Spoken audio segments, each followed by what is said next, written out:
आज की क्लास के अंदर हम जो है वो रेखीय अभिकर्मित अनुदिशन के प्रकार के बारे में पढ़ेंगे। कल वाली क्लास में हमने इनके सिद्धांत पढ़े थे। ठीक है, आज हम इनके प्रकार पढ़ेंगे। प्रकार देखो, ये 4 प्रकार के होते हैं। एक तो है जैसे रेखीय अभिकर्मित अनुदिशन, दूसरा है शाखीय अभिकर्मित अनुदिशन, और तीसरा है गणितीय अभिकर्मित अनुदिशन, और चौथा है कंप्यूटरीकृत अभिकर्मित अनुदिशन। अब देखो, सरल रेखीय क्या होता है। जैसे रेखीय अभिकर्मित अनुदिशन है, इसको जो है वो स्किनर व हॉलैंड के द्वारा दिया गया था, इसीलिए अभिकर्मित अनुदेशन का श्रेय भी जो है वो पूरा का पूरा जो है स्किनर व हॉलैंड को ही जाता है। उसके बाद जो है वो बाद में जो है जैसे ये गणितीय है और इन सब का जो है वो गणितीय, कंप्यूटरीकृत और शाखीय, इन सब का विचार जो है बाद में और अन्य मनोवैज्ञानिकों ने दिया था। सबसे पहले मनोवैज्ञानिक देने वाले जो थे वो कौन थे? स्किनर व हॉलैंड थे। इसके अंदर क्या होता है, जैसे आप कोई ओपन यूनिवर्सिटी से या पत्राचार से जब पढ़ाई करते हो तो उसमें क्या किया जाता है, आपको जो है वो विषय वस्तु से संबंधित क्या होती है, जो भी मैटर होता है वो क्या होता है, जैसे आपको स्टेप बाय स्टेप जो है वो भेजा जाता है। जैसे आपकी साल की 5 यूनिट होती है ना, तो हो सकता है आपको साल की 5 यूनिट जो है हर 2 मंथ बाद जो है वो भेजे। ठीक है, हो सकता है कि उसको 10 भागों में उसको डिवाइड कर रखा और वो एक एक भाग को जो है वो आपको भेजे। लेकिन रेखीय अभिकर्मित अनुदेशन में ना एक चीज होती है कि इसके अंदर ना मूल्यांकन नहीं कर पाता है बच्चा अपना, क्योंकि उनको सिर्फ क्या भेजा जाता है, विषय वस्तु भेजी जाती है। क्वेश्चन का उनको कुछ नहीं पता होता है कि किस तरह के क्वेश्चन आएंगे। ठीक है, या हमें उनके आंसर्स किस तरह से लिखने हैं, ठीक है, जिससे हमारे मार्क्स बन जाए या जिससे हमें अच्छे से आने लग जाए। ठीक है, तो ये सब नहीं होता है। उसके अंदर सिर्फ इतना होता है कि आपको सिर्फ मैटर भेज दिया जाता है, वो भी आप पर किसी तरह की कोई बाउंडेशन नहीं होती कि आप उसको कब पढ़ो। ठीक है, हो सकता है आप 2-3 फ्रेम एक साथ आ रहे हो, ठीक है, फिर उसके बाद आप उसको पढ़ना शुरू करो। कुछ बच्चे होते हैं जो पहला फ्रेम आया पहले उसको याद कर लेंगे, ठीक है, फिर दूसरा फ्रेम आया, यानी कि ये फ्रेम वर्ड इसलिए यूज किया है क्योंकि ये क्या है, यहाँ पर एक डायग्राम के थ्रू अपन बता रहे हैं। ठीक है, अदरवाइज तो इसका मतलब तो वही है कि आपको एक जो है वो कॉपी भेज दी जाती है। ठीक है, पूरे विषय वस्तु से संबंधित जो है या एक यूनिट आपको भेज दी जाती है। फिर उसके बाद 1 मंथ बाद या 2 मंथ बाद जो है वो आपको फिर से फ्रेम बी यानी कि दूसरी कॉपी भेजी जाती है, फिर 3 भेजी जाती है। अनंत इसलिए लिखा है क्योंकि कोई जरूरी नहीं है कि 3 ही भेजे साल में, 5 भी भेज सकते हैं, 10 भी भेज सकते हैं, 20 भी भेज सकते हैं। वो ठीक है, वो उनके पैटर्न पे डिपेंड करते हैं कि वो कितनी भेजते हैं। बस इसमें तो क्या है कि एक ही दिक्कत है कि इसके अंदर बच्चा जो अपना मूल्यांकन नहीं कर सकता। बाकी कोई प्रॉब्लम नहीं होती कि बच्चा हाँ अपने आप पढ़ सकता है, खुद करके सीखता है। ठीक है, सब कुछ है। उसको अगर वो नहीं जाना चाहता है कॉलेज तो वो भी सही है कि वो नहीं जाएगा, तो भी कोई दिक्कत नहीं होती है, क्योंकि रेगुलर क्लास तो होती नहीं है उनकी, तो वो तो प्राइवेट में है। तो इस वजह से तो इस विषय वस्तु क्या है, एक निश्चित रेखीय क्रम में प्रेषित किया जाता है। प्रेषित मतलब भेजना, सेंड करना। इस अन्वेषण में बालक के पास विषय वस्तु तो आ जाती है, लेकिन क्या है, मूल्यांकन का कोई माध्यम नहीं होता। क्योंकि अगर अपन पास क्वेश्चन आंसर नहीं होते ना, तो अपन अपना मूल्यांकन कैसे करेंगे कि हमें जो है वो इतना आ गया है। जैसे आज आप लोग पढ़ते हो, एक टॉपिक कर लेते हो या 2 कर लेते हो, चाहे पूरा सब्जेक्ट ही कर लो एक बार, फिर उसके बाद अगर आप क्या है, अगर आपको क्वेश्चन मिल जाते हैं तो आप क्या कर पाते हो, अपना मूल्यांकन कर पाते हो। एवोल्यूशन हो जाता है ना कि हमें इतना आता है और इतना नहीं आता है। किताबें पढ़ते हो आप, कंपटीशन की बुक्स है या कोई भी बुक्स है जिसमें ऑब्जेक्टिव टाइप क्वेश्चंस होते हैं, तो आप क्या करते हो, पहले खुद सॉल्व करके देखते हो कि मुझे कितने आते हैं, फिर उसके बाद उस आंसर्स को चेक करते हो।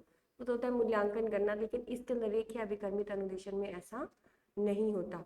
तो इसी वजह से जो है ये इतना सफल नहीं माने जाते, तो इस बच्चा इसके अंदर क्या है, मूल्यांकन नहीं कर पाता है अपना। फिर नेक्स्ट है शाखीय अभिकर्मित अनुदेशन। इस सिद्धांत को दिया था नॉर्बर्ट क्राउडर ने दिया था। ये नाम तो आपको देखो याद करने पड़ेंगे कि किस अनुदेशन को किसने दिया था, किस विधि को किसने दिया था, किस सिद्धांत को किसने दिया था। और इस शाखीय अभिकर्मित अनुदेशन का सिद्धांत किसने दिया था? नॉर्मन क्राउडर ने दिया था। अब इसके अंदर देखो, जैसे फ्रेम फर्स्ट, फ्रेम 2, फ्रेम 3 और फ्रेम अनंत। फ्रेम तो वही क्या है, वही है कि आपको मैटर भेजा जा रहा है साथ साथ। ठीक है, लेकिन इसके अलावा क्या किया जा रहा है, उसके साथ ही आपको एक क्वेश्चन शीट भी दी जा रही है। ठीक है, उसके साथ क्या किया जा रहा है, आपको एक क्वेश्चन शीट भी दी जा रही है कि इस तरह के क्वेश्चन जो है वो आ सकते हैं, और कुछ समय बाद जो है वो उसके आंसर शीट भी साथ में भेज दी जाती है या फिर उनके साथ ही भेज दिया जाता है। जिससे बच्चा क्या करता है, ये इतना पढ़कर उसका पेपर देकर देखता है खुद ही, और उसके बाद उसका अपना मूल्यांकन कर लेता है कि मुझे इसमें से कितना याद हुआ है। ठीक है, जैसे आप कई बार करते हो ना, एक टॉपिक पढ़ा, टॉपिक करने के बाद उसके क्वेश्चन कर लिए, फिर आपको पता चलता है कि हाँ इस टॉपिक में से मुझे ये आता है और ये नहीं आता। फिर उसके बाद फिर से फ्रेम 2 भेजा जाता है, उसके साथ ही उसे फिर से क्वेश्चन और आंसर दोनों भेज दिए जाते हैं। तो ये जो होती है ना शाखीय अभिकर्मित अनुदेशन, ये बहुत ही अच्छी विधि मानी जाती है एक तरह से बच्चों के सीखने के लिए, जो प्राइवेट स्टडी करते हैं, जो घर में बैठकर पढ़ते हैं या खुद करके सीखना चाहते हैं उनके लिए, कि उनको पहले तो मैटर भेज दो कि जो उनको याद करना है, ठीक है, फिर कुछ समय बाद जो है वो उसको क्वेश्चन भेज दो और आंसर भी साथ में भेज दो, वो अपना मूल्यांकन खुद कर लेगा। इसी तरह से क्या है, जितने साल भर के स्टेप होते हैं उसी स्टेप के अकॉर्डिंग जो है उसको विषय वस्तु, क्वेश्चन आंसर जो है उसको भेज दिया जाता है। इसमें फ्रेम 1 और 2 और 3 जो है वो तो क्या है, विषय वस्तु है, और फ्रेम 1A 1 2A 3A और अनंत जो है वो क्या है, प्रश्नमाला है। उसके बाद जैसे ये उत्तरमाला है तो ये नीचे वाली जो आ रही है 1B 2B 3B, और अनंत जो है ये क्या है, उत्तरमाला है जो उसको भेज दी जाती है। इस विधि में मूल्यांकन के लिए पर्याप्त व्यवस्था कर दी जाती है। कई बार तो जैसे अलग से नहीं भेजते तो कुछ बुक्स ऐसी वो प्रोवाइड करते हैं या विषय वस्तु ऐसी प्रोवाइड करते हैं जिसमें पीछे की तरफ क्या दिए होते हैं, क्वेश्चन दिए होते हैं कि आपके जो लास्ट में जब एवोल्यूशन होगा हमारे यहाँ पर, देखिए लास्ट में जो एग्जाम होंगे उसमें इस तरह के क्वेश्चन आएंगे। बुक्स में कई बार पीछे दिए होते हैं ना, कईयों में तो सिर्फ क्या है कि पूरा की पूरी विषय वस्तु के बारे में दिया होता है, कई बुक्स के अंदर पीछे क्वेश्चन दिए होते हैं एवोल्यूशन के लिए कि आप अपना एवोल्यूशन करो कि आपको कितना जो है वो आपने पढ़ा उसमें से क्वेश्चन क्या आप सॉल्व कर सकते हो या नहीं कर सकते हो, तो वो भी एक तरीका होता है, या अलग से भी भेज सकते हैं। तो एक बालक को घर बैठे जो है अपना मूल्यांकन करने का क्या प्राप्त हो जाता है, अवसर प्राप्त हो जाता है कि वो घर बैठे ही अपना मूल्यांकन कर सकता है, इसलिए वह अपने आप में अधिक परिष्कृत विधि है। ठीक है, अगर इसके अंदर मूल्यांकन हो जाता है खुद का तो बहुत अच्छी विधि है। ठीक है, जैसे कि स्कूल में तो क्या होता है, स्कूल में पढ़ने जाते तो अपने आप ही एवोल्यूशन होता रहता है। ठीक है, 3 टर्म्स होती हैं, first term, second term, third term, half yearly exam होते हैं, फिर उसके बाद जाकर फाइनल एग्जाम होते हैं। उसके अलावा भी जो है जैसे क्लास में वीकली टेस्ट होते रहते हैं, तो वो अपना मूल्यांकन जो है रेगुलर बच्चों का तो होता रहता है, लेकिन प्राइवेट बच्चों के लिए बहुत मुश्किल होता है। तो इस वजह से जो है उनको अगर इस तरह का जो ये शाखीय अभिकर्मित अनुदेशन से अगर पढ़ाई होती है तो उनके लिए बहुत अच्छी मानी जाती है ये विधि। नेक्स्ट है गणितीय अभिकर्मित अनुदेशन। गणितीय अभिकर्मित अनुदेशन क्या होता है, एक प्रॉपर सब्जेक्ट मैथ के लिए ही होता है। ठीक है, इसको किसने दिया था, इसको गिलबर्ट ने दिया था। इस अभिकर्मित अनुदेशन में फ्रेम के आधार पर जो विषय वस्तु भेजी जाती है उसमें यह ध्यान रखा जाता है कि किसी विषय वस्तु पर बालक का ज्यादा से ज्यादा अधिकार पैदा हो जाए। मतलब क्या है कि मैथ जो है ना उससे संबंधित उसमें क्या होगा, प्रैक्टिस, ज्यादा से ज्यादा उसको प्रैक्टिस जो वर्क है वो भेजा जाए ताकि बच्चा क्या करे, उससे ज्यादा से ज्यादा प्रैक्टिस कर सके। ठीक है, उससे क्या होगा, बालक उस सब्जेक्ट पर क्या करेगा, अपना जो है वो अधिकार पैदा हो जाता है कि उसको एक एक चीज आने लग जाती है, क्वेश्चन पढ़ते ही उसको आंसर आने लग जाता है। तो इसलिए क्या किया जाता है, जितनी ज्यादा प्रैक्टिस की जाती है तो उसी के अकॉर्डिंग इसके अंदर विषय वस्तु भेजी जाती है। उसके साथ साथ क्या भेजेगी इसमें, तो सर ज्यादा क्या भेजा जाएगा, विषय वस्तु तो भेजी ही जाती है, उसके साथ साथ जो है वो क्वेश्चन आंसर ज्यादा भेजे जाते हैं, क्योंकि उन्हीं से प्रैक्टिस होती है, पढ़ने से तो नहीं आएगी ना, प्रैक्टिस करने से आएगी। रीजनिंग है या मैथ है, इन दोनों के अंदर ही जो है गणितीय अभिकर्मित अनुदेशन जो है वो काम करता है। इसके अंदर भी यही होता है, जैसे अपन रीजनिंग करते हैं तो रीजनिंग में भी क्या होता है, आपको बहुत सारे क्वेश्चन सॉल्व करने के लिए दिए जाते हैं, पहले आपको बताया जाता है कि इस तरह से सॉल्व होगा। ठीक है, या इसके ये फॉर्मूला है, ये मेथड्स हैं, वो तो होगी विषय वस्तु। उसके बाद जो आपको जो क्वेश्चन सॉल्व कराए जाते हैं 2 या 3 जो आपको क्लास में करा दिए जाते हैं, उसके बाद आप घर पे बैठ कर करते हो। ठीक है, लेकिन इसके अंदर तो इनकी हेल्प करने के लिए कोई नहीं होता है, इनको खुद ही वो क्वेश्चन सॉल्व करके देखने पड़ते हैं। वो तो उनके सारे के सारे फॉर्मूला भेज देंगे, सब कुछ भेज देंगे, लेकिन करना उस बच्चे को खुद ही पड़ेगा, क्योंकि अभिकर्मित अनुदेशन है ही यही कि आप घर बैठकर जो है वो अपनी प्राइवेट स्टडी करो, सेल्फ स्टडी करना। तो उसके बाद वो बच्चा सीखेगा खुद ही, उसको गाइड करने वाला कोई नहीं होगा। तो उसको विषय वस्तु से संबंधित भेज तो बहुत सारे देंगे ताकि वो बच्चा जो है वो उसके ऊपर अपना अधिकार कर सके, लेकिन उसको समझाने वाला कोई नहीं होता है, उसको वो खुद ही करने पड़ते हैं, चाहे वो टफ है चाहे ईजी है, उसको खुद ही करने पड़ेंगे। फिर आ जाता है कंप्यूटरीकृत अभिकर्मित अनुदेशन। इस अनुदेशन में क्या होता है, जैसे आज के टाइम में तो क्या होता है कि आपको कोई भी पीडीएफ है वो आपको क्या कर दी जाती है, कंप्यूटर पर सेंड कर दी जाती है, मोबाइल पर सेंड कर दी जाती है। उससे क्या होता है, आपकी सारी की सारी जितनी भी पीडीएफ होती हैं, ठीक है, जो भी आपका मैटर होता है वो क्या होता है, कंप्यूटर में सेव रहता है। वो ना तो फट सकते हैं ना खराब हो सकते हैं, लेकिन आपके पास जो नोट्स होते हैं या बुक के अंदर होता है तो कुछ समय तक पढ़ते पढ़ते तो उस बुक की हालत, लगातार आप पढ़ते हो ना तो उस बुक की हालत हो जाती है खराब। ठीक है। तो इस वजह से आज के टाइम में तो क्या है, कंप्यूटर के अभिकर्मित अनुदेशन से अगर पढ़ाई होती है तो उसके अंदर उनको सारा का सारा मैटर जो है वो कंप्यूटर के थ्रू जो है वो ऑनलाइन भेज दिया जाता है, जिससे कि वो उसमें से कभी भी पढ़ सकते हैं, किसी भी समय। तो इस अनुदेशन में जो है एक बालक को उसी क्रम में, क्रम वही रहता है जो हमने रेखीय या शाखीय क्रम में पढ़ा है, क्रम तो वही रहेगा, ठीक है, कि इस स्टेप बाय जो है वो आपको भेज दिया जाता है। जैसे आज अपन पढ़े तो आपको पहले व्हाट्सएप पे भेज दिया जाता है, ठीक है, कि आज आपको ये मैटर पढ़ाया जाएगा, तो आप उसके अकॉर्डिंग क्या है, या तो आप उसको पहले पढ़ लो ताकि जब क्लास में कराया जाए तो उसको बहुत अच्छे से समझ में आ जाए वो, ठीक है। ये तो होता है अपनी जो रेगुलर क्लास होती है उनके अंदर। लेकिन कंप्यूटरीकृत अभिकर्मित अनुदेशन में क्या होगा, आपको केवल और केवल मैटर भेजा जाएगा, समझाया कुछ नहीं जाएगा। उसमें इंस्ट्रक्शंस दे दी जाती हैं कि आपको इस स्टेप के बाद ये फॉलो करना है, इस स्टेप के बाद ये फॉलो करना है, लेकिन समझाने वाला कोई नहीं होता है। इस अनुदेशन में एक बालक को उसी क्रम में सीखने के अवसर मिलते हैं जिस क्रम में वह क्रिया करता है। जैसे सबसे पहले बालक कीबोर्ड पर क्रिया करता है, ठीक है, आप कोई भी काम करते हो तो कीबोर्ड पर करते हो, उसका प्रेजेंटेशन आपको कहाँ पर मिलता है, स्क्रीन पर नजर आता है ना। कुछ भी टाइप करोगे या कुछ भी ड्रॉ करोगे तो उसका जो जो भी आपको नजर आएगा, जो भी आपने काम किया है वो आपको किस पर नजर आता है, स्क्रीन पर नजर आता है।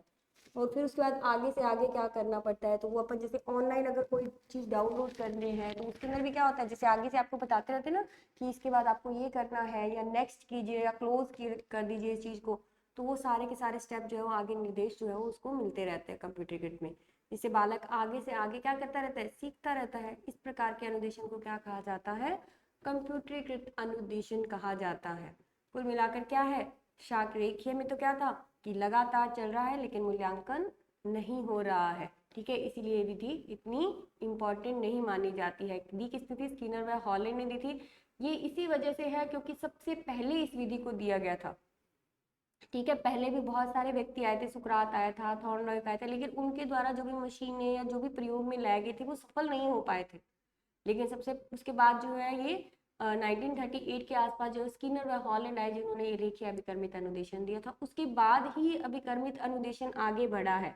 उसके बाद अन्य वैज्ञानिकों में आए तो उन्होंने इसमें थोड़े से चेंज कर दिए। उन्होंने देखा होगा ना कि इस विधि के अंदर तो क्या है, सिर्फ इनको विषय वस्तु भेजी जा रही है, ठीक है, लेकिन उससे बच्चे अपना मूल्यांकन नहीं कर पा रहे हैं। उन्होंने फिर एक और विधि निकाल दी, शाखीय अभिकर्मित अनुदेशन निकाल दी। इसमें किसको दिया, नॉर्मन क्राउडर ने दिया था। उन्होंने कहा बच्चों को क्वेश्चन आंसर भी भेजने चाहिए जिससे वो अपना मूल्यांकन कर सके, ऐसे बच्चे को पता ही नहीं चलेगा कि मुझे क्या आया और क्या नहीं आया। तो उन्होंने शाखीय अभिकर्मित अनुदेशन का आविष्कार किया। उसके अंदर उन्होंने कहा कि साथ साथ में विषय वस्तु भेज रहे तो साथ साथ में क्वेश्चन आंसर भी भेजो ताकि बच्चा क्या कर सके, अपना मूल्यांकन कर सके।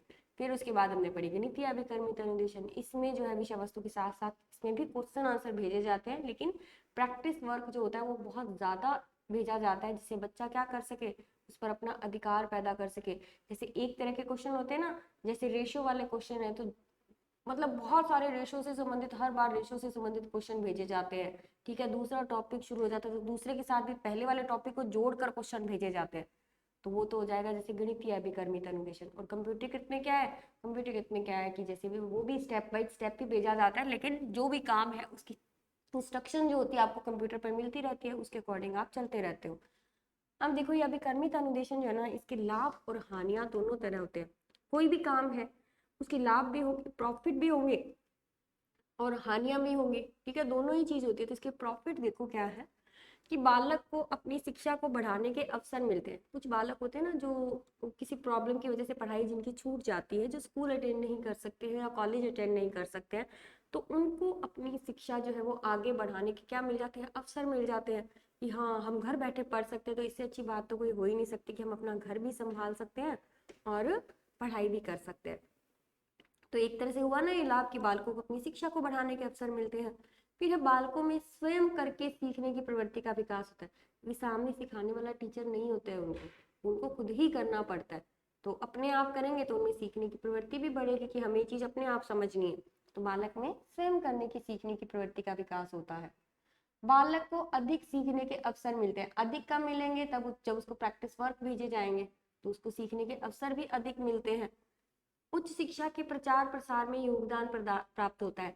अब कई बच्चे होते हैं जो नहीं कर पाते तो वो छोड़ देते हैं, तो उच्च शिक्षा का प्रचार प्रसार इतना हो ही नहीं पाता है। लेकिन अगर आपको घर बैठे अगर उच्च शिक्षा या जैसे एमए है, एमए के बाद भी एमएड है तो कुछ ऐसे जो होते हैं कि कुछ लड़कियां जैसी होती है जिनकी शादी जल्दी हो जाती है, तो वो आगे नहीं पढ़ाई कर पाती, तो उनके लिए बहुत अच्छे अवसर होते हैं और जिससे उच्च शिक्षा का प्रचार प्रसार भी हो जाता है और वो घर बैठकर जो है वो अपनी डिग्री को प्राप्त भी कर सकती है।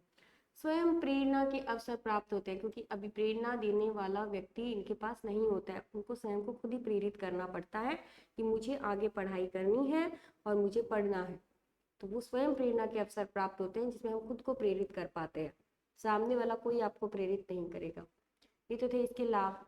अब हानियां देखो, कमजोर बालकों के लिए बिल्कुल भी उपयोगी नहीं है।